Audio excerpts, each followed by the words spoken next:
Bonjour ou bonsoir et bienvenue sur ma chaîne YouTube Immigrer et travailler au Canada.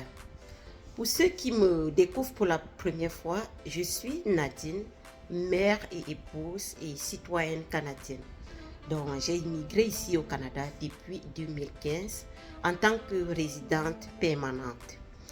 Donc, étant déjà sur le terrain, j'ai analysé le besoin de nombreux de nos confrères et j'ai décidé de les accompagner dans le processus de l'immigration. Donc, pour ceux qui veulent aussi venir au Canada comme moi. Donc, dans le processus de mon accompagnement, j'ai constaté qu'il y a un élément qui fait vraiment l'objet du rejet de beaucoup des dossiers de nombreux de mes confrères et j'ai décidé d'en parler aujourd'hui. Donc, notre petite capsule d'aujourd'hui va parler du CV canadien. Il va être développé en 4 ou 5 aspects, donc à savoir, premièrement, c'est quoi la différence entre un CV canadien et les CV des autres pays. Ensuite, on va parler du fond et de la forme d'un CV canadien. En plus, on va parler de comment est-ce qu'on peut rédiger un CV même sans diplôme. Par la suite, on va parler de quoi éviter, qu'est-ce qu'il ne faut pas mettre dans notre CV. Et on va terminer par c'est quoi les coordonnées à laisser quand on veut soumettre notre CV. Donc, sans plus tarder, on va chuter sur le premier point qui est la différence entre un CV canadien et les CV des autres pays. Donc, surtout pour nous qui venons d'Afrique, nous devons savoir que faire un CV quand on veut postuler pour un emploi ici au Canada, qu'on soit déjà ici au Canada ou bien encore hors du pays, on doit comprendre qu'on doit adapter notre CV en fonction du poste qu'on veut occuper. Donc, si nous voulons occuper un poste en comptabilité, notre CV doit référer nos compétences, nos diplômes, nos qualités dans le domaine de la comptabilité. On doit pas avoir un CV modèle. On doit adapter le CV en fonction du poste qu'on veut occuper. Pour enrichir vos connaissances, allez sur Indeed et vous verrez quels sont les modèles et le profil requis. Quel est le profil recherché?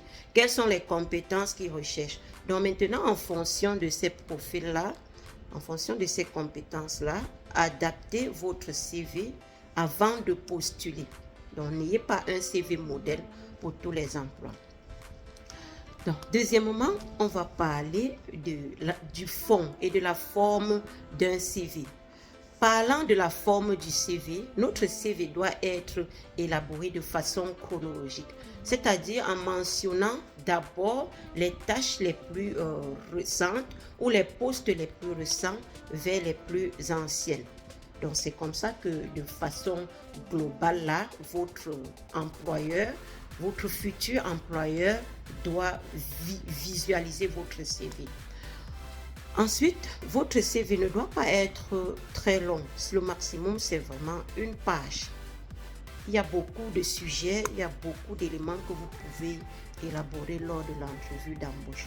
Mais vraiment là, il ne faut pas que votre CV soit très long et il doit être précis, il doit être propre, il doit être présentable. Utilisez la police New Time Roman et le caractère 12 de préférence. Ça va bien présenter votre CV. Donc maintenant, parlant du fond, votre CV doit ressortir quel est votre profil professionnel. Mentionnez qu'est-ce que vous avez fait par le passé, quel est le poste que vous avez occupé, quelles étaient les tâches par rapport à ce poste-là, mentionnez-le. Ensuite, vous allez mentionner quels sont vos diplômes et si vous avez une évaluation comparative, faites mention dans votre CV. L'employeur sera ravi de découvrir que vous avez une tonne de connaissances et en plus ça va vous donner un plus dans votre CV. Et en plus aussi, vous pouvez mentionner si vous avez fait du bénévolat, quelque chose, faites-le savoir, c'est toujours un plus pour vous. Et aussi, ne vous faites pas répéter quand vous faites votre CV. S'il y a eu des tâches, une même tâche que vous avez fait à plusieurs emplois, ne le mentionnez pas. Mentionnez-le juste une fois, c'est suffisant. Donc maintenant, on va parler de comment est-ce qu'on peut rédiger un CV même sans diplôme. Oui, c'est vraiment possible. Et je vous assure, le Canada est un pays en quête de main-d'œuvre.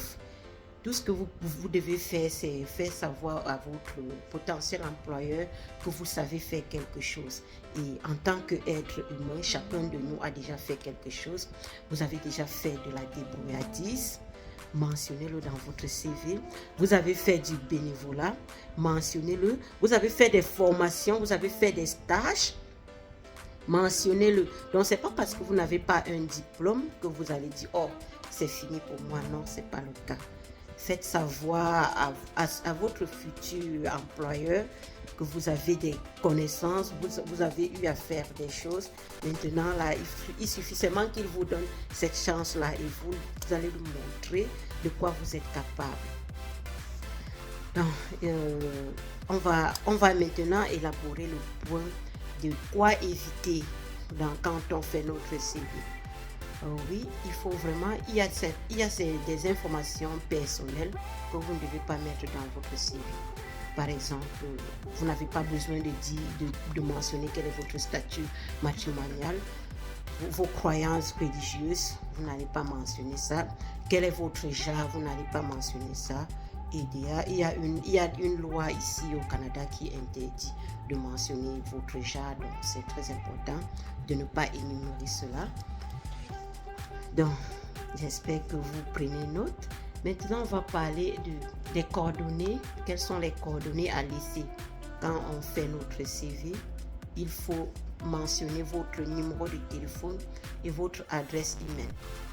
Si vous avez une adresse email que vous jugez vraiment douteuse, donc vous pouvez changer, vous pouvez créer une autre et mettre une adresse email qui fait référence à vous, donc qui contient votre nom. Là, votre futur recruteur saura que c'est vraiment vous qu'il contacte à cette adresse email-là.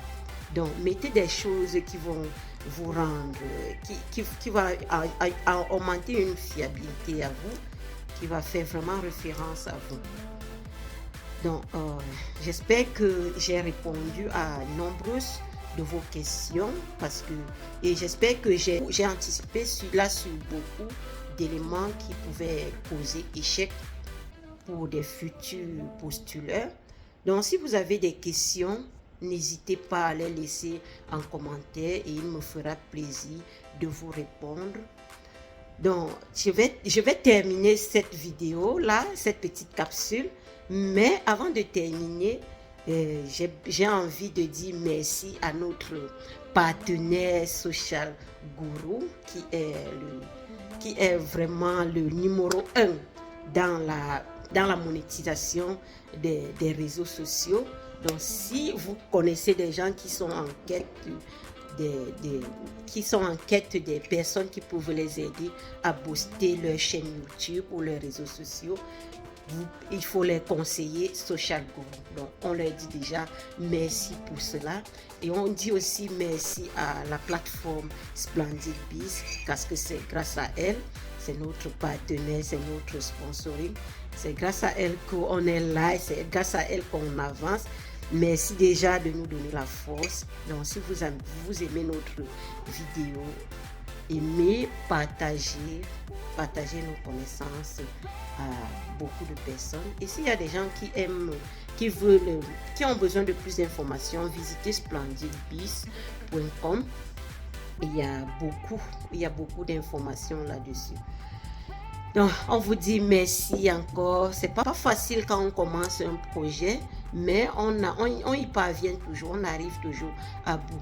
Donc, on vous souhaite vraiment bonne chance dans vos initiatives et on reste scotché.